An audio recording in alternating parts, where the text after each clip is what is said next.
ஆயுர்வேதம் ஒரு பொக்கிஷம், நம் ஆயுள் நீட்டக்கும் அற்புதம். டாக்டர் ஸ்ரீவர்மாஸ். தங்கம் விற்று ஃபாஸ்டா பணம் பெற ஃபாஸ்ட் மணி கோல்ட் 9655799657. அதிமுகவை உடைக்கிறதுக்கான வேலையுமே தாவேக தலைவர் பார்க்கறதான செய்திகள்லாம் வந்துச்சு. விஜய்க்கு அதிமுகவோட உடைக்கணும்னு நோக்கம் கிடையாது. தாவேக இன்டைரக்டா உடைக்க பார்க்குது. விஜய் மட்டும் கண்ணை காமிச்சாருன்னா அதிமுக காலி ஆயிடும். தாவேக மட்டும் கதவை திறந்து ஓப்பனிங் த ஃப்ளட் கேட்ஸ்னு ஒரு ஆங்கிலத்தில் பழமொழி உண்டு. கதவை திறந்தாங்கன்னா 40-50% பெரும் தலைவர்கள் தாவேக வந்துடும். விஜய்னால பல கட்சிகள் காணாமல் போயிடும். அவர் புண்ணியத்தில் பல கட்சி காணாமல் போகும்போது தமிழ்நாட்டில் அப்போ வர்டிகல் ஸ்பிளிட் ஆச்சு வச்சுக்கோங்க, கட்சி போயிடும். ஏன்னா இப்போ விசிகா மேலே இவர் மேலே வன்னியரசு மேலே புகார் வந்தது. இந்த போக்கு தொடருமே ஆனால் விசிகாக்கும் விஜய் கட்சிக்கும் முட்டிக்கிறதுக்கு வாய்ப்பு உண்டு. தேர்தல் முடிவு வந்த அன்றே திமுக தனித்து விடப்படும். வரும் நாட்களில், வரும் காலங்களில், வரும் வருடங்களில் திமுக அதிமுக ஒன்று சேர்ந்தால் ஆச்சரியப்படுறதுக்கு. தமிழக அரசியலில் இந்த 2026 தேர்தல் அப்படிங்கிறது நிறைய மாற்றங்களை கொண்டு வந்திருக்கு. நிறைய அரசியல் தலைவர்கள் தான் இனிமேல் அரசியலில் நீடிக்கணுமா அப்படிங்கிற முடிவை நோக்கிலாம் போறாங்க. அதற்கு உதாரணம் பிடிஆர் அவர்கள். நான் ஒரு பிரேக் எடுத்துக்கிறேன் அப்படின்னு சொல்லிட்டு பின்வாங்குறாரு. விஜயபாஸ்கர் அவர்கள் அந்த தொகுதி மக்கள் கூட ஒரு உரையாடுறாரு. நான் அரசியல் இதுக்கு மேலே இருக்கணுமா அப்படிங்கிற மாதிரியான யோசிப்பெல்லாம் விஜய் அவர்களுடைய அரசியல் வருகை யோசிக்க வச்சிருக்கு நிறைய அரசியல் தலைவர்களை. இங்க என்ன மாதிரியான இனிமேல் மாற்றங்கள் நிகழ இருக்க வாய்ப்பு இருக்கு? ஏன்னா விசிகால இருந்து ஒரு குறிப்பிட்ட நிர்வாகிகள் ஜூன் 7ஆம் தேதி அண்ணா அறிவாலயத்துல இணைவதற்கான வாய்ப்புகள் இருக்கு அப்படிங்கிற மாதிரி எல்லாம் பேசப்படுது. ஆமா, ஏற்கனவே திமுகல இருந்த கூட்டணி கட்சிகள் தாவேகாவை நோக்கி போனதுனால அங்க இருக்கக்கூடிய கட்சிகளை உடைக்கிற வேலையை திமுக பார்க்கும் அப்படிங்கிற மாதிரியான கேஷங்கள் போயிட்டு இருந்தது. உங்களுடைய பார்வையில தாவேகா இன்டைரக்டா உடைக்க பாக்குது, டைரக்டா இல்லாட்டி கூட திமுக எதிரியை உடைத்து பார்த்து உள்ள சேர்த்துக்குச்சு. மதிமுகவும் இப்போ என்ன ஆயிடுச்சு, என்னன்னா உடைப்பு ஒன்றே பிரதானம்ன்ற மாதிரி ஆயிடுச்சு. தாவேகா மட்டும் கதவை திறந்து ஓப்பனிங் த ஃப்ளட் கேட்ஸ்னு ஒரு ஆங்கிலத்தில் பழமொழி உண்டு.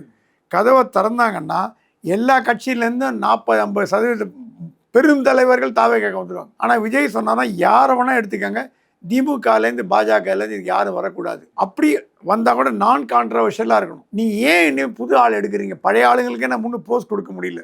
நம்ம கட்சியோட முதுகெலும்பே இளைஞர்கள், யூத். நீங்கள் கட்சி சார்பு இல்லாமல் எந்த யூத்தை வேணால் எடுங்க, நான் எங்கிட்ட சொல்லவே சொல்லாதீங்க, நீங்கள் எடுத்துகிட்டு போயிட்டே இருங்க. இந்த பழம்பெருத்தாளிகள், கொள்ளை அடித்தவன், லஞ்சம் வாங்கினவன், அவனெல்லாம் கொண்டு வந்து இனிமே சேர்க்காதீங்க. இதுக்கு முன்னாடி பண்ணிருக்கலாம், தப்பு பண்ணிருக்கலாம், இல்லைங்களா, அதை பற்றி நான் போக விரும்பலை. ஆனால் நான் கண் வச்சிட்டு இருக்கேன். இதுக்கு முன்பு அரசியல் கட்சியிலேருந்து வந்தவங்களை நான் கண் வச்சிட்டு இருக்கேன், ஸ்பை பண்ணி பார்த்துட்ருக்கேன். ஒழுங்காக தான் நடந்துக்கிறாங்க. ஆனால் வரவங்களை அந்த மாதிரி நம்ம பண்ண முடியும், நம்ம இருக்கிற வேலை பலுவில் பண்ண முடியுமான்னு தெரியல. விஜய் மட்டும் கண்ணை காமிச்சாருன்னா அதிமுக காலி ஆகிடும், காங்கிரஸும் காலி ஆகிடும். ஓகே, விசிகால இருந்து அப்போ ஒரு தரப்பு இங்கே இணைவு இருக்கிற செய்திகள் அப்படிங்கிறது செவியல் செய்தியாக தான் வந்திருந்தது. ஸோ இதற்கான சாத்திய கூறுகள் இருக்கா? விசிகால இருக்கக்கூடிய மிக முக்கிய பொறுப்பில் இருக்கக்கூடிய நபர்கள் திமுகவுக்கு போகிறதுக்கான வாய்ப்பு? ரவிக்குமாரே வன்னிய அரசு மந்திரியானதில் கொஞ்சம் வருத்தமாக இருக்கிறத கேள்விப்படும். எம்பி ரவிக்குமார். ஆமாம், எம்பி ரவிக்குமார். ஓகே, என்ன காரணம்? ஏன்னா இப்போ திரும்ப ஒரு கால் அமைச்சராக வந்தார், ஒரு பேச்சு வச்சுப்போம். விசிகால ஒரு ப்ராப்ளம் வந்திருக்காது. ஓகே, ஏன்னா அவர் ஒரு பார்ட்டியோட லீடர், பார்ட்டி தலைவர், கட்சி நிறுவனர். அவருக்கு கீழே தான் இவங்கெல்லாம் வராங்க. இப்போ காங்கிரஸில் நீங்கள் கேட்கலாம், என்னங்க தங்கபாலு இருக்காரு, மாணிக்கம் தாக்கூர் இருக்காரு, அவங்கெல்லாம் வரல, இவருக்கு விஸ்வநாதன் கொடுத்தாங்க. விஸ்வநாதன் பெரிய தலைவருங்க, காஞ்சிபுரம் எம்பியாக இருந்தார். அப்படி பார்த்தீங்கன்னா தங்கபாலு எம்எல்ஏ ஜெயிச்சு மறுபடியும் போட்டி போட முடியுமா? அது ப்ராக்டிக்கல் இல்லை. பார்த்தீங்கன்னா இந்தியன் முஸ்லீம் லீகில் 2 முஸ்லீம் லீகில் 2 எம்பி எம்எல்ஏ, ஒரு எம்எல்ஏ இங்கே வந்துட்டார், 300 எம்எல்ஏ டிஎம்கேக்கு போகிறார். விசிகாலன் மட்டும் போல அவர் ரெடியாக துண்டு பிடிச்சார். விஜய்னால பல கட்சிகள் காணாமல் போயிடுமான்னா அவர் புண்ணியத்தில் பல கட்சி காணாமல் போகும்போது தமிழ்நாட்டில் சொல்லிட்டு விசிகா உடையறதுக்கான வாய்ப்புகள் இருக்குமா? இவ்வளோ ஒரு ரொம்ப கட்டமைப்பா இருக்கிற இல்லை, ரவிக்குமார் பாஜக பக்கம் போகிறதா ஒரு பேச்சு இருக்கு. எந்த அளவுக்கு உண்மைன்னு தெரியல. ஏன்னா அமித்ஷாவை புகழ்ந்து பேச ஆரம்பிச்சிட்டார். அமித்ஷாவும் ரொம்ப கிளவர், சாணக்கியர். அவர் யாரை இழுத்துக்கணும்னு தெரியும். ரவிக்குமார்லாம் ஜென்டில்மேன். அவர் அல்பத்தனமாலாம் பிஹேவ் பண்ண மாட்டார். அவர் ஒரு விசிகாலேயே ஒரு படித்த முகம், ஒரு நல்ல ஒரு ஜென்டில்மேன் முகம்னா ரவிக்குமார் ஒருத்தர். நல்ல சிறந்த எழுத்தாளர், பத்திரிகையாளர், அதெல்லாம் மறக்கூடாது. அவர் மனசு வெதுமி கிடக்கிறார். என்னடா அது, நமக்குலாம் ஒரு ரெகக்னிஷன் இல்லையா? எம்பியாக இருந்தால் கூட அவங்க மந்திரி, வன்னியரசெல்லாம் ஜூனியர், ரொம்ப ஜூனியர். அதெல்லாம் வரும் மினிஸ்டர் மெட்டீரியல்னு ஒன்று இருக்குது. அந்த மினிஸ்டர் மெட்டீரியலில் வராத கேட்டகரியில் அவர் வர்றார். பாலாஜி, ஷாலூர் ஷானவாஸ், பனையூர் பாபு. பனையூர் பாபு கட்சியை விட்டு வெளியில வந்துட்டார். வெளில வந்து திமுக ஜாயின் பண்ண போறாரு. ஓகே. திமுக என்ன பண்ணுது, முதல்ல கட்சி விட்டு வெளில வாங்க, அப்புறம் எடுத்துக்கலாம். அப்போ வர்டிகல் ஸ்பிளிட் ஆச்சு வச்சுக்கோங்க. வன்னி அரசும் திருமாவளவன் தவிர யாருமே விசிகள் இருக்க மாட்டாங்க. கட்சி போயிடும். ஒருத்தர் 2 பேர் ஒருத்தர் வந்து பிஜேபி, மீதில் டிஎம்கே போயிடுச்சு வச்சுங்க. அந்த வேலையை ஸ்டாலின் நல்லா பண்ணுவார். காங்கிரஸையும் உடைக்க பார்ப்பார். இல்ல கருணாநிதி காலகட்டத்திலேயே வந்து இந்த மாதிரியான கட்சி உடைப்புகள் வேலை நிறைய நடந்திருக்குல்ல. நிறைய நடக்கும். வணிகர் சங்கத்தை உடைச்ச இருக்கட்டும், வணிகத்தை 2ஆக உடைச்சார், வெள்ளையன் பண்ணார், இல்லை பண்ண அதெல்லாம். அது அப்படி பார்த்தீங்கன்னா கர்நாடகாவில் உடைக்கலையா, பிஜேபி உடைக்கலையா, ஓகே, வெஸ்ட் பெங்கால். ஓகே. இப்போ திரிணாமுல் காங்கிரஸ் எதிர்கட்சியா இருந்தா உடைச்சிருக்கு. இப்போ பிஜேபி ஆமா கிட்டத்தட்ட 50 பேர் வந்துட்டாங்க வெளியில. போர்க்கொடி தூக்கி இருக்குதா? போர்க்கொடி. அது என்ன காரணம்? பிஜேபி. ஆனா இந்த 5 காங்கிரஸ் எம்எல்ஏக்களும் இப்போ விட்டீங்கன்னா தாவேக்கால ஜாயின் பண்ணுறதுக்கு ரெடியா இருக்காங்க. இப்போ இருக்கிற 2 மந்திரிகள் பிளஸ் 3 எம்எல்ஏக்கள் நாளை காலையில தாவேக்கால ஜாயின் பண்ணுறதான்னா ரெடியா இருக்காங்க. ஸோ அப்படி பார்த்தீங்கன்னா விஜய்க்கு ஆட்டோமேட்டிக்காக மெஜாரிட்டி வந்துடும். 5 இங்கே, 5 இப்போ எம்எல்ஏ போட்டி போட போகிறாங்க. ஆமாம், இடைத்தேர்தல் 10 வந்தாச்சு.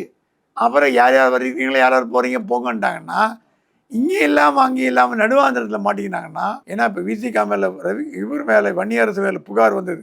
அரசு மீட்டிங்கில் கட்சிக்காரரை உட்கார வச்சு தப்புன்னு குறைவு எழுந்தது. விஜய் தனியாக கூப்பிட்டு கண்டிச்சிருக்கலாம், ஆதவர்ஜனை கண்டிச்சிருக்கலாம், நமக்கு தெரியாது. இந்த போக்கு தொடருமே ஆனால் விசிகாக்கும் விஜய் கட்சிக்கும் முட்டிக்கிறதுக்கு வாய்ப்பு உண்டு. ஏன்னா அரசாங்க இதில் கட்சியை வச்சு பேசணும்.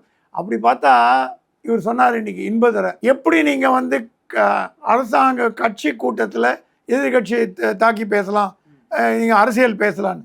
நீங்கள் கட்சி கூட்டத்தில் பேசாமல் அது என்ன அரசாங்க ஃபங்க்ஷனாக மதுரையில் பேசினார், திருச்சியில் பேசினார், அந்த மாதிரி பேசுகிறீங்களா? அப்போ அவர் வந்து அவர் வாயால் இவர் வன்னி அரசு வந்து சொன்னாரா? சொல்லலை. ஏன்னா எல்லாம் உள்ளுக்குள்ள ஒரு கேம் ஆடுறாங்க. ப. சிதம்பரம் அவர்கள் வந்து விஜய் அவர்களை சந்திச்சது வந்து மிகப்பெரிய அளவில் பேசப்படலாம். ப. சிதம்பரம் அவர்கள் போயிட்டு விஜய் அவர்களை சந்திக்கிறாரு. இந்த தேர்தலுக்கு முன்னாடி இந்த கூட்டணி தொடர்பாக ஒரு சலசலப்பு ஏற்படும் பொழுது வந்து ப. சிதம்பரம் அவர்கள் தான் வந்து டெல்லிக்கும் இங்க திமுகவுக்குமான ஒரு டிரான்ஸ்லேட்டரா இருந்தார், ஒரு மீடியேட்டராகவே அவர் தான் இருந்ததை பார்க்க முடிஞ்சு. இன்னைக்கு அவர் தாவேக்கா பக்கம் போயிருக்காரு. ஸோ என்ன நடக்குது? காங்கிரஸே தாவேக்காவோட நிலைப்பாடு எடுத்து அமைச்சர்கள் இருக்கும்பொழுது ப. சிதம்பரம் எப்படி தனியாக செயல்பட முடியும்? ப. சிதம்பரம் இந்த காங்கிரஸ்மேன் பர்த், பிறந்ததுலேருந்து காங்கிரஸ் தான். நடுவில் கொஞ்சம் கட்சியில் போனார், மூப்பு நாட்டை போனார், திரும்பி தனியாக ஒரு போய் இல்லை. இன்னைக்கு நேற்று போனது வந்து ராகுல் காந்தியோட எமிசரியா போயிருக்காரு. பிரவீன் சக்கரவர்த்திக்கு ராஜ்யசபா, இப்போ சிவி சண்முகம் ராஜ்யசபா சீட் போகணும்னு அடம் பிடிக்குது காங்கிரஸ். அது காங்கிரஸுக்கு என்ன பண்ணுது, எம்பி சீட்டுங்களை இனிமேல் சேர்க்க முடியாது. அடுத்தது பார்லிமெண்ட் தேர்தல் தான். ராஜ்யசபாவில் பலம் எழுந்துட்டே வருது. இப்போ திமுக சார்பில் ஒரு எம்பி வாங்கிட்டாங்க, தாவேகா சார்பில் ஒரு எம்பி வாங்கணும்னு ஆசை. ஆனால் விஜய் கொடுக்குறதா இல்லை. 2 விஷயமா பேசினாராம் ப. சிதம்பரம். ஒன்று, இப்போ இருக்கிற ராஜ்யசபா சீட்டை பிரவீன் சக்கரவர்த்தி கொடுக்க சொல்லி ராகுல் காந்தி ஒரு ரிக்வெஸ்ட் பண்ணார். 2வது, எனக்கு ராஜ்யசபா டேர்ம் முடியும் போது நீங்கள் தான் எனக்கு திருப்பி ரீநாமினேட் பண்ணணும். ஏன்னா ப. சிதம்பரத்துக்கெல்லாம் எம்பி பதவி இல்லாமல் இருக்க முடியாது. தொடர்ந்து 40 ஆண்டு காலம் எம்பியாக இருக்காருன்னா, ராஜ்யசபா லோக்சபா இருந்தாருன்னா அவரால் ஒரு டேர்ம் தான் என்னமோ இல்லைன்னு நினைக்கிறேன், ஒரு 2 டேர்ம் இல்லைன்னு நினைக்கிறேன். மீதி எல்லா டேர்மும் எம்பியாக இருக்காரு. பதவியில் இருக்க முடியாது அவங்களால கட்சிக்கு நல்லதோ கெட்டதோ அது வேறு விஷயம். இப்போது பின்னையாவது மகாராஷ்டிராவில், குஜராத்தில், எம்பி, யூபியில் போட்டி போடலாம். இப்போ காங்கிரஸ் எங்கேயுமே மெஜாரிட்டி இல்லை, எங்கேயுமே அடுத்த தேர்தல் வர மாதிரி தெரியல. கண்ணு கட்டு தோற வரைக்கும் ராஜ்யசபா தேர்தல் மற்ற மாநிலங்கள்லேருந்து வரல. இப்போ காங்கிரஸ் ஆளும் மாநிலங்கள்லேருந்து வந்தால் வச்சுக்கோங்க, ப. சிதம்பரத்துக்கு தான் முதலிடம். ஏன்னா அவர் கட்சியோட முக்கியமான தலைவர். வேறு வழியே இல்லாத பொழுது எப்படி அவர் எம்பி ஆக முடியும்? அடுத்த டேர்ம் இப்போ அடுத்த வருஷம் முடியுதுன்னு நினைக்கிறேன், 27 முடியுதுன்னு நினைக்கிறேன். அதனால் ஒரு பிட்டை போட்டு வைக்கிறதுக்கு இப்போ விஜயை பார்த்துட்டு நான் உங்களை ஆதரிக்கிறேன், நான் பண்ணுறேன், பிட்டை போட்டு வைக்கிறது பண்ணுறாரு. எல்லாமே சுயநலம் தாங்க, எல்லாமே சுயநலம். அது பொதுநலம் இருக்க மாதிரி ராகுல் காந்தி எமிசரியாக போனால் கூட ஒரு பிட்டை போட்டு அடுத்த எம்பி ராஜ்யசபா எனக்கு கவனிங்கன்னு சொல்கிற மாதிரி. ஏங்க விஜய் எல்லா காங்கிரஸுக்கு கொடுத்துட்டே இருந்தால் ராஜ்யசபா இது என்ன? விஜய் அவர் ஆளுங்களுக்கு கொடுக்க வேண்டாமா?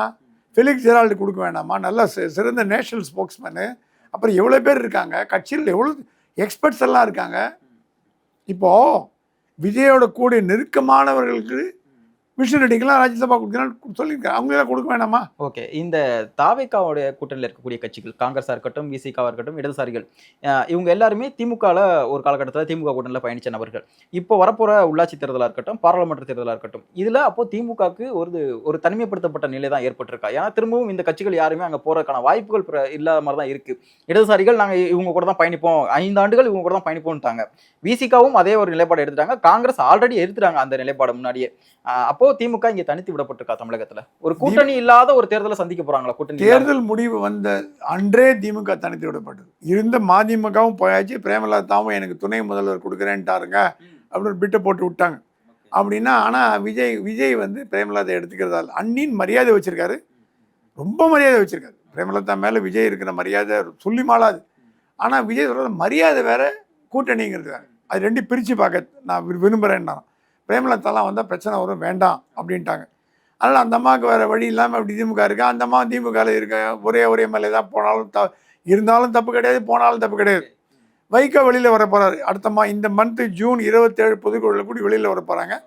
எல்லாருமே தாவுனா எப்படி இப்போது ஆம் ஆத்மியில் டெல்லியில் பஞ்சாபில் பண்ணாங்க பாருங்க, அத்தனை பேர் வந்துட்டாங்க. அந்த மாதிரி 2 பேருமே வந்துட்டாங்கன்னா, ஆனால் அதில் ஒரு சிக்கல் இருக்குது. 2 பேருமே திமுக சிம்பலில் போட்டி போட்டிருக்காங்க. ஆமா, இப்போ கொறடா உத்தரவுப்படி அவங்களால அதை தாவ முடியாதுல்ல? தாவ முடியாது. ஆனால் அதுக்கு ஒரு வழி கண்டுபிடிக்க தான் டெல்லிக்கு போகிறாருன்னு கேள்விப்பட்டேன். அங்கே இருக்கிற ராம் ஜெத்மலானி அந்த மாதிரி அறிவுஜீவிகளை பார்த்து எப்படி உபாயம் இருக்கான்னு பார்க்கலான்னு. இல்லைன்னா ராஜினாமா பண்ணிட்டு விஜய் கூட சேர்ந்துட்டு போட்டி போடலாம். ஆனால் விஜய் எடுத்துப்பாரான்னு தெரில. ஆனால் விஜய் எப்போ எடுத்துப்பாருன்னா, திமுகவை கடுமையாக மதிமுக விமர்சனம் பண்ணால் எடுத்துக்கலாம். ஆனால் வைகோக்கோ அவர் மகனுக்கோ சீட் கொடுக்க விஜய் தயாராக இல்லை. யாராவது 2 பேரை போடுங்க, அவங்கள நாங்கள் ஜெயிக்க வச்சு எங்கள் கட்சியில் எடுத்துக்கிறோம் அப்படின்னு சொல்லாமே தவிர, வைகோக்கு இனிமேல் உங்களுக்கு விஜய் கட்சியிலையோ தாவேக்காலையோ இடம் இருக்குமான்னு கேட்டிங்கன்னா, வைகோக்கும் துறைக்கும், ஏன்னா அவங்க லூஸ் டங்குன்னு தெரியும் இருக்குது. இப்போ தாவேக்காலில் பார்த்தீங்கன்னா லூஸ் டங்கு யாரும் கிடையாது, எல்லாம் விஜய் பயந்து தான் நடக்கிறாங்க. வைகோலாம் வந்துட்டா இஷ்டத்துக்கு பேச ஆரம்பிச்சிருவார். ஓகே. இந்த தாவேக்காவினுடைய வருகை, விஜய் அவர்கள் வந்து அரசியல் எதிரின்னு திமுகவை சொன்னா கூட திமுகவில் இருக்கக்கூடிய திமுகவுடைய தலைவராக இருக்கக்கூடிய ஸ்டாலின் அவர்களை போயிட்டு தேர்தல் முடிவுக்கு பிறகாக போய் சந்திச்சார். ஆனால் அவர் ரொம்ப எதிர்க்கக்கூடிய நபர்களா அதிமுகவை பார்க்குறாரோ? ஏன்னா அதிமுகவுடைய தலைவராக பொதுச் செயலாளராக இருக்கக்கூடிய எடப்பாடி அவர்களையும் சந்திக்கல, பாஜகவினுடைய தலைவராக இருக்கக்கூடிய நயனா நாகேந்திரன் அவர்களையுமே சந்திக்கல. இந்த 2 நபர்களையுமே தவிர்த்துட்டாரு. அது போக அதிமுகவை உடைக்கிறதுக்கான வேலையுமே வந்து தாவேகா தலைவர் பார்க்கறதான செய்திகள்லாம் வந்துச்சு. ஸோ அதற்கு ஏற்றார் போல பார்த்தோம்னா ஒரு 4 எம்எல்ஏக்களை வர வச்சது, தாவேகாக்கு ரிசைன் பண்ண வச்சது. ஸோ ரொம்ப அந்த அதிமுக தாவேகா அந்த போர் அப்படிங்கிறது ரொம்ப ஒரு பனிப்போரா போயிட்டு இருக்கோம். இல்லை, நான் இது சொல்லி முடிச்சிடறேன். இது என்ன பிரச்சனைன்னா, திமுக கொள்கை எதிரி, அதிமுக கொள்கை எதிரி கிடையாது. திமுகவில் லஞ்சம் ஊழலில் தலைச்சவங்கன்னு இவரே புகார் பண்ணிட்டார். ஆமாம் ஆமாம். அந்த எம்எல்ஏ எடுத்தான்னா அவரோட மனம் மழுங்கி போயிடும். இப்போ மரகதம் குமாரவே இவங்களாம் பெருசாக ஒன்றும் தப்பு பண்ணல. அதிமுக வரதா கூட விஜய்க்கு அதிமுகவோட உடைக்கணும்னு நோக்கம் கிடையாது. 4 எம்எல்ஏக்கள் எங்கள் கட்சிக்கு வரணும். அதில் லீஸ்ட் ட்ரபிள்சம் யாருன்னு பார்த்தீங்கன்னா அதிமுக தான். திமுகலேருந்து வந்தாங்கன்னா அவங்க வந்து வேறு மாதிரி பண்ணுவாங்க. ஸோ விஜய் அதிமுக உடைப்பாரான்னு கேட்டிங்கன்னா இவங்க உடைச்சி வரல, இவங்களா வந்தது. விஜய் பெரிய மனுஷன் பண்ணி எடுத்துட்டார். திமுகலேருந்து எடுப்பாரான்னு கேட்டி எடுக்க மாட்டார். ஆனால் ஒரே ஒரு வார்த்தை சொன்னாராம், அப்பாயின்மெண்ட் கேட்டது எடப்பாடி பழனிசாமியிடம் விஜய் பார்க்கறதுக்கு, அப்பாயின்மெண்ட் கொடுக்கல, அதனால் மீட் பண்ணல. ஆனால் பாஜக தலைவராக விஜய் மதிப்பது மோடியை. Okay. Nayana Nagendran state president, இவர் கட்சியோட தலைவர். இவர் கட்சி வந்து நார்த் இந்தியாவில் போகுது, கேரளாவில் போட்டி போட போகுது, ஆந்திராவில் போட்டி போட போகுது, கொஞ்சம் விட்டால் மலேசியா, சிங்கப்பூர், கொலம்போ கூட போட்டி போட போகிறதுன்றாங்க. அப்படிப்பட்ட தலைவர் மாநில தலைவர் பார்ப்பாரா, பிரதமரை சொன்னா, நான் பிரைம் மினிஸ்டரே பார்த்துட்டேன், ஹோம் மினிஸ்டரை பார்த்துட்டேன், வாட் ஹோம்ஸ் இப்போ பார்க்க போகிறேன். அதனால் எனக்கு வந்து அவங்க தேசிய தலைவர் தான் எனக்கு ஈக்குவல்ன்ற மாதிரி, அது தப்பு கிடையாது அவரோட திங்கிங். அதனால் எடப்பாடியை பார்க்காததுக்கு ஒரு காரணம் இவங்க வந்து அப்பாயின்மெண்ட் கொடுக்கல. நயனா நாகேந்தர் பார்க்காத காரணம் அவர் ஈக்குவலாக ட்ரீட் பண்ணல அப்படின்னு நம்ம எடுத்துக்கலாம். ஓகே. அதிமுகவுடைய வருங்கால அந்த ஃபியூச்சர் என்னவா தான் இருக்கும்னு நினைக்கிறீங்க? ஏன்னா இந்த 2 திராவிட கட்சிகளில் பாதிப்பு வந்து அதிமுகவுக்கு தான் அதிகமாக இருக்குது. அதிமுக வந்து ஒரு ஒரு தடுமாற்றத்தை சந்திச்சிருக்காங்க. இங்கே இருக்கக்கூடிய எம்எல்ஏக்கள் எல்லாருமே அங்கே போகிறதுக்கான வாய்ப்புகளுமே நிறையா இருக்குது அப்படின்லாம் பேசப்படுது. அதிமுகவுக்கு இங்கே என்ன ரோல் இருக்க போகுது, என்ன மாதிரியான ஒரு ஃபியூச்சர் இருக்க போகுது, அவங்க சந்திக்கக்கூடிய அந்த ஸ்ட்ரகிள்ஸ் வந்து இன்னும் அதிகமாக தான் போகுதா? வரும் நாட்களில், வரும் காலங்களில், வரும் வருடங்களில் திமுக அதிமுக ஒன்று சேர்ந்தால் ஆச்சரியப்படுறதுக்கு இல்லை. பிஜு பட்நாயக் எம்ஜிஆரையும் கலைஞரையும் ஒன்றா சேர்த்து வைக்க ட்ரை பண்ணார். அது நடக்காமல் போச்சு. இப்போ இந்த காலகட்டங்களில் தனித்தனியாக இருந்து பிரயோஜனம் இல்லை. திமுகவும் வலுவிழந்து போச்சு. அங்கே கனிமொழி பதவியை பிடிக்கணும்னு பார்க்குறாங்க, செயல் தலைவர் பார்க்குறாங்க. இந்த வீட்டு கிச்சன் கேபினெட் வந்து உதயநிதியை செயல் தலைவராக போடணும்னு பார்க்குறாங்க. அங்கே ஒரு பெரிய பிரளயம் வந்ததுன்னா கட்சி ரெண்டாக உடைய வாய்ப்பு உண்டு. அப்போ வந்து கலைஞர் திமுகன்னு வந்து கனிமொழி ஆரம்பிச்சிட்டாங்கன்னா ஒன்று அவங்களுக்கும் சொன்னாங்களாம், உங்களுக்கு அப்பா அம்மா, எனக்கு அப்பா கலைஞர், எனக்கு மட்டும் ஏன் நீங்கள் வந்து ஓர வஞ்சனம் பண்ணுறீங்கன்னு கேட்டிருக்காங்க. அது குடும்பத்துக்குள்ளே போய்ச்சில் ஓடிட்டு வருது. அது ஒரு மாதிரி முதல்ல மகனும் மருமகனும் சண்டை போட்டாங்க. இப்போ மகனும் மகனும் ஒன்றா சேர்ந்துட்டாங்க. இப்போ கனிமொழி வர்சஸ் ஸ்டாலின்ற மாதிரி வந்ததுன்னா கட்சி உடையும். துண்டு போச்சுன்னா அப்புறம் 2 திராவிட கழகங்களும் ஒன்று இல்லாமல் போச்சுன்னா அதுக்கு ஒரே வழி ஒன்றா சேர்ந்து யாராவது ஒருத்தர் தலைவர், யாராவது போய் செயலர், துணை செயலர் அந்த மாதிரி பண்ணி ஒரு அது எப்போ தெரியும்னா உள்ளாட்சி தேர்தலில் மறுபடியும் 2 கட்சியும் வாஷ் அவுட் ஆச்சுன்னா, ரெண்டு வாஷ் அவுட் ஆச்சுன்னா 2ம் ஒன்றா சேருவதை தவிர வேறு வழி இந்த 2 கட்சிகளும் இருக்கான்னு கேட்டீங்கன்னா இல்லைன்னு தான் சொல்றேன். உட்கட்சி புகைச்சல் அப்படிங்கிறது நடந்துகிட்டு தான் இருக்கு அதிமுக. இல்ல விஜயபாஸ்கரா இருக்கட்டும், சி.வி. சண்முகம் அவர்களா இருக்கட்டும், 2 பேருமே எடப்பாடி பழனிசாமி அவர்களை சந்திக்கவே இல்லை. இன்னும் சந்திக்கவே இல்லை. இப்போ சேர்ந்த வேலுமணி எல்லாம் வந்து மனம் ஊர்ந்து சேர்ந்துருக்காங்களா, வேறு வழி இல்லாமல் சேர்ந்துருக்காங்க. எப்போ சான்ஸ் கிடைத்த காலவாரி விட்டுருவாங்க. அவங்களுக்கு பதவி கொடுக்கலன்னா காலவாரி விட்டுருவாங்க. அது இல்லாமல் பல பேர் இன்னும் வந்து தாவேகா மைண்ட் செட்டிலாம் இருக்காங்க. நாளைக்கு கூப்பிட்டா ஓடி போயிடலான்னு இருக்காங்க. ஸோ எடப்பாடியோட பதவியும் கேரண்டியான இல்லை, ஸ்டாலின் பதவியும் கேரண்டியானா அவங்க தங்கக்கிட்டேருந்தே அவருக்கு ஆபத்தோட வாய்ப்பு உண்டு. ஸோ கூட்டி கழித்து பார்த்தீங்கன்னா யார் யார் போகிறாங்களோ 2 கட்சியில் போயிட்டு மீதி இருக்கலாம் ஒன்றா சேர்ந்து ஒரு கட்சி போட்டு ஸ்டாலினும் எடப்பாடியும், ஏன்னா 2 பேரும் மிஞ்ச போகிறது 2 பேர் தான். எல்லாம் வெளியில் போனால் கூட மிஞ்ச போகிறது ஸ்டாலினும் எடப்பாடியும் தான். அவங்க ஒன்றா சேர்றதுல ஒன்றும் பிரச்சனை இருக்க போகிறதில்ல. ஆல்ரெடி 2 பேரும் கவர்மெண்ட்டில் இருக்கும்போதே அண்டர்ஸ்டாண்டிங்லாம் இருந்தது. திமுக அமைச்சர்கள் மீது எந்த நடவடிக்கையும் அதிமுக எடுக்கலை, அதிமுக அமைச்சர்கள் மீது எந்த நடவடிக்கையும் திமுக எடுக்கலை. அதிமுகக்கான சோதனை காலகட்டங்கள் இருக்கு. அப்போ கண்டிப்பாக காலகட்டங்கள் கண்டிப்பாக. ஓகே சார், இதுவரை எங்களோடு இணைந்து தங்கள் கருத்துக்களை நன்றி, வணக்கம். உலக தமிழ் சொந்தங்களுக்கு வணக்கம். நான் ராஜவேல் நாகராஜன். பேசு தமிழா பேசு வலையொலியுடைய வளர்ச்சிக்கு நீங்களும் உறுதுணையாக இருக்கணும்னு நினச்சிங்கன்னா இந்த வீடியோடைய டிஸ்கிரிப்ஷனில் இருக்கக்கூடிய ரேசர் பே லிங்கை கிளிக் பண்ணுங்கள். அந்த லிங்க்கில் போயிட்டு உங்களுக்கு விருப்பமான தொகையை பேசு தமிழா பேசுவனுடைய வளர்ச்சிக்கு உங்களுடைய பங்களிப்பாக நீங்கள் கொடுக்கலாம். நன்றி, வணக்கம்.